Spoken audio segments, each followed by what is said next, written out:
Kita sudah mendengarkan firman Tuhan mengenai doa. Itulah kekuatan kita.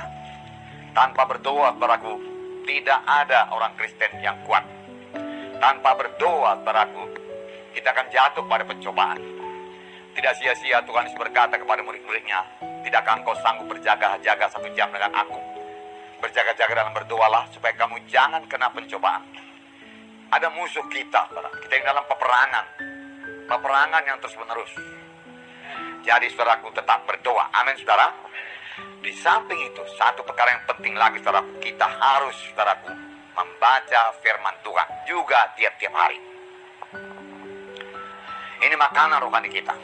1 Petrus 2:2 berkata, sebagai kanak-kanak yang baru lahir, hendaklah kamu, dikatakannya, ya, rindu akan susu yang sejati, yaitu firman Tuhan, supaya kamu bertumbuh dengan baik. Supaya kamu bertumbuh dengan baik. 1 Petrus 2:2. Saudara, harus lapar dan haus akan firman Tuhan. Amin, saudara. Lapar dan haus. Demikian juga secara rohani. Kalau kita tidak lapar dan haus lagi akan firman Tuhan ini, saudaraku, mulailah, saudaraku, kelemahan-kelemahan berlaku atas kita. Jalannya, saudaraku, menyangkal diri. Dalam Yeremia 15 ayat 16. Saya membacakan kepada saudara. Apabila aku bertemu dengan perkataan-perkataanmu, maka aku menikmatinya. Firmanmu itu menjadi kegirangan bagiku dan menjadi kesukaan hatiku, sebab namamu telah disuruhkan atasku, ya Tuhan Allah semesta alam. Nah, apabila kita bertemu dengan perkataan-perkataan firman Tuhan, itu pasti membuat kita segar. Amin, saudara. Sini dikatakan kita menikmatinya, menjadi kegirangan, kesukaan hati. Nah, itu sebabnya, saudara, kita perlu membaca firman Tuhan tiap-tiap hari. Mazmur 119 ayat 20. Hancur jiwaku karena rindu kepada hukum-hukummu setiap waktu. Demikianlah hendaknya kita selalu merindukan firman Tuhan. Nah, saudara yang kekasih dalam nama Yesus, saya yakin waktu kita dulu mula-mula selamat, saudara, lahir baru, kita suka sekali akan firman Tuhan. Saya sendiri, saudaraku, waktu lahir baru, saudaraku, saya bawa perjanjian baru yang kecil itu. Kemana pun saya pergi, saya kantongin. Dan saya baca dengan sembunyi-sembunyi. Tapi saya tidak peduli, saudaraku, sepanjang saya bisa membaca firman Tuhan. Rindu. Juga kadang-kadang saya rindu pulang ke rumah untuk berdoa. Nah, kerinduan seperti ini, saudaraku, jangan hilang. Amin, saudara. Peliharalah itu. Kalau belum ada lapar rohani ini, saudaraku, saudara pompa dulu.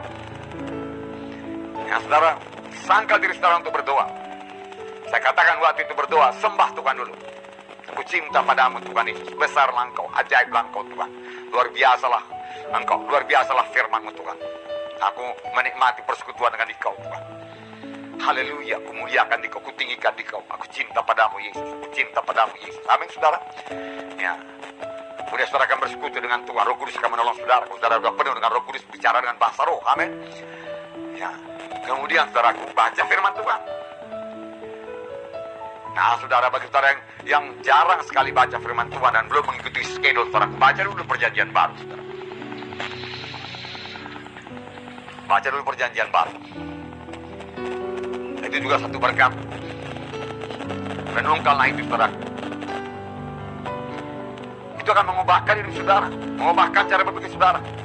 Tapi pertama sekali harus lapar dan haus lebih dahulu. Tetapkan dalam hati saudara. Sebab bagaimana saudara akan memimpin saudara, keluarga saudara. Amin, saudara. Ya. Dan juga akan bersaksi. Tanpa firman Tuhan, saudara, kita tidak bisa bersaksi. Tanpa firman Tuhan, bagaimana kita mengajari anak-anak kita akan jalan Tuhan. Kita mengasihi anak kita, kita katakan, tapi tidak pernah kita ajarkan kepada firman Tuhan. Justru itu yang paling penting kepadanya. Kita menjadi orang Kristen yang kuat kalau kita baca firman Tuhan, kalau kita makan firman Tuhan. Tidak cukup pengetahuan ini membuat kuat secara rohani. Firman Tuhan yang membuat kuat secara rohani. Amin, saudara. Tapi orang sederhana pun dia, saudara, dia pandai membaca, misalnya taman SD saja, tapi dia rajin membaca firman Tuhan. Dialah yang menjadi dewasa dan kuat dalam Tuhan. 1 Yohanes pasal 2 ayat 14 berkata, Aku menulis kepada kamu, hai anak-anak, karena kamu mengenal Bapa. Inilah mula-mulanya anak-anak saja kita, karena kita mengenal Bapa, kenal Tuhan sebagai Tuhan dan Juru Selamat. Kemudian aku menulis kepada kamu, hai bapak-bapak, karena kamu mengenal Dia yang ada dari mulanya. Aku menulis kepada kamu, hai orang-orang muda, karena kamu kuat. Mengapa kuat? Saya bacakan. Aku menulis kepada kamu, hai orang-orang muda, karena kamu kuat, dan firman Allah diam dalam kamu, dan kamu telah mengalahkan yang jahat. Kamu kuat karena firman Allah diam dalam kamu. Amin. Kalau kita baca firman Tuhan, maka firman Tuhan diam dalam kita. Itulah yang membuat kita kuat menghadapi dunia ini, supaya kita jangan terikut, saudaraku. Dan kamu bisa mengalahkan si jahat. Karena dengan mudah kita berkata, ada tersurat. Sama sebagaimana Tuhan Yesus berkata kepada setan, ada tersurat, dan setan mundur. Karena apa? Karena Tuhan Yesus mengucapkan firman Tuhan. Jadi ada tersurat itu yang berkuasa, membuat kita kuat. Efesus pasal 6 ayat 10 berkata, hendaklah kamu kuat dalam Tuhan. Jadi manfaat yang pertama menjadi kuat dalam Tuhan. Dalam Efesus pasal 6 dikatakan ayat 10, akhirnya hendaklah kamu kuat dalam Tuhan, dalam kekuatan kekuasanya. Menjadi kuat dalam Tuhan, dalam kekuatan kuasanya. Apakah yang diperbuat? Di sini dikatakan ayat 17, dan terimalah ketopong keselamatan dan pedang roh, yaitu firman Allah, firman Tuhan. Ya. Nah, jadi firman Tuhan itu membuat kita kuat, saudaraku, dan kita mengalahkan si jahat. Sebaliknya, saudaraku, tanpa firman Tuhan kita akan kalah, saudaraku. Kita akan dikalahkan oleh si jahat, oleh tipu daya setan.